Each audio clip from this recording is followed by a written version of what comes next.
अस्सलामु अलैकुम वरहमतुल्लाहि वबरकातुहू।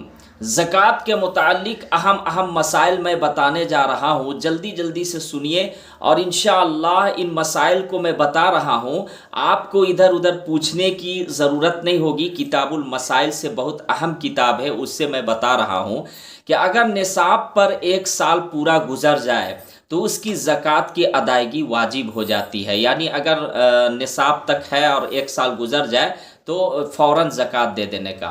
अगर शुरू और आखिर साल में निसाब पूरा था मगर दरमियान में उसकी मिक़दार कम रही, तब भी पूरे निसाब की ज़कात वाजिब होगी।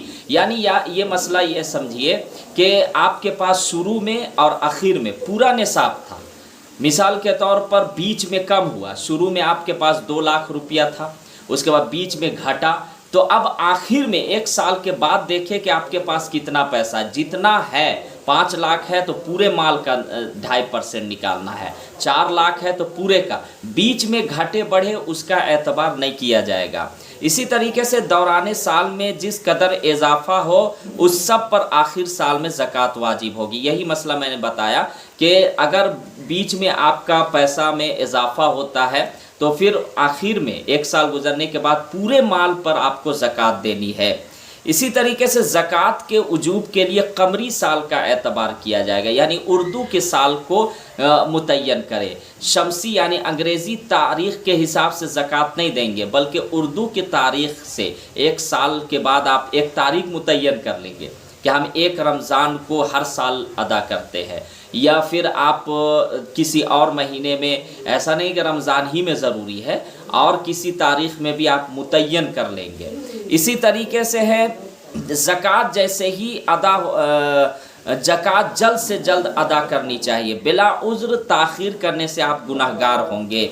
इसी तरीके से अगर सोना और चांदी दोनों के ज़ेवरात जो है कम है निसाब से, लेकिन किसी एक का निसाब भी पूरा ना हो तो दोनों को मिलाकर कीमत लगाई जाएगी। अगर दोनों की कीमत मिलकर सोने या चांदी दोनों में से किसी एक की कीमत पर पहुंच जाए तो ज़कात वाजिब हो जाएगी।